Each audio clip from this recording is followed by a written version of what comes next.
Kasi alam mo kasi, partner, wag mo titigil yung mga basher na yan kasi as long as na wala kang ginagawang masama, di mo naman sila piniperwisyo, di mo sila nakagrabyado, lumalabang ka naman ng bata sa kamaraan, bakit mo sila intindihin? nakaka-stress din kasi. Ano ba ang ginawa ko? Bakit galit na galit sila sa akin yung mga basher? Kailan ba yun para galit na galit kayo, hindi lang ako nagpa-picture kasi ang dami kong ginagawa? Di ba? Yes. Hindi lang kita nabati ng happy birthday, piniro lang kita ng lilipas din yan, biro naman din talaga yan, kahit pumunta sa mga comedy bar. Yes. Kasi ano ba yun, para galit na galit ka sa akin? Sige, tanongin natin lang dito, basher ngayon. Yung bang dahilan para magalit kayo? OMG!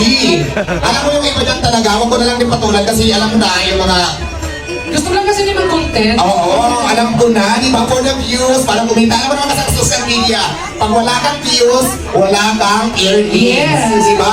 Maraming salamat pala sa lahat ng mga basher ko dahil naniniwala ko na more basher, more money to earn. So, di ba? Don't find your basher kasi wala yan magagawang mabuti sa'yo. Ayan, shoutout sa PBM player ng Phoenix. Nandito na sila ngayon. Ayan, gusto natin sila ngayon. So, shoutout, mamaya-maya bibigyan natin sila ng space para makasama natin sa stage. Ayan. So, ayan, nagdadating na po ang ating mga special guest for this video. At maya-maya po, mga bandang alas 10, starting talaga ng ating grand opening. Siyempre, magpapamisa muna tayo konting ano lang, dasal-dasal para siyempre bless tayo bilang pangsalamat na din. So, hintayin muna natin yun. Tapos bago tayo mag-cutting the ribbon, tapos start na tayo ng ating grand opening. So, Wow. siyempre habang wala pa, para hindi naman tayo mas galanong boring, nandito naman ang ating kaibigan na performer, kakanta muna siya. At magkakanta-kantahan muna tayo ngayon. Kahit ito ang marunong kumanta, kakantanin. Paano ba kumanta? Turuan mo ako. Ano lang yan? Ano ba kantahin natin? Waray, kasi para sa tayong waray. Ano ba yung... Ikahilo. Ayan, bikahin na lang. Kasi mga waray kami. Alam mo yung masayang kanta, yung sawasan kasi pag waray may chat-chat sa'yo, tapos yung masayaw-sayo tayo. Habang kumantang sa sayawan, dito tayo sa stage. Okay. Para maganda. Ayan, first time ko magkalan. Sige, magpatugtog ka. Sorry. Nakakadala. Ayan, maraming salamat.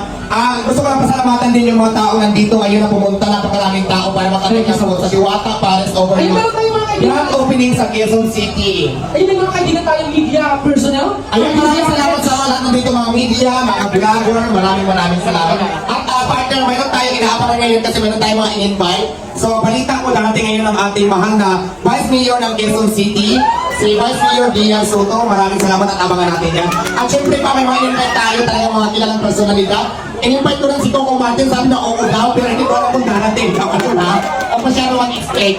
Tapos syempre, in-invite ko rin si Ana Mina. So, hindi ko alam. Kinabahan kasi ako yung cellphone ko, hindi ko dala-dala. Sabi ko, hala, asan na yung cellphone ko? Akala ko na nalukutan ka, wala namang ganun dito. Kasi hindi mo gusto lang kumain. Oh. Yes. Ang dami natin mga kaibigan ngayon, mga vloggers, at sa mga bago, mga luma na, yung makikita pa lang mga gustong kumita ka ng milyon-milyon.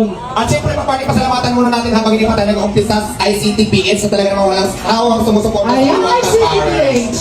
Thank you so much, ICTPH family. Thank you so much. Okay, thank you so much, At syempre, pasalamatan din natin ang aking kaibigan, si Attorney Arthur Asuncion. Nandito siya ngayon. Maraming salamat. Hi, thank you so much for supporting our friend in from Northern Samar. Maraming salamat. Ayun lang, support yan sa akin si Attorney Arthur Asuncion. At saka siya na din yung lawyer ko. Yes, so watch out mga bashers. Don't be too personal.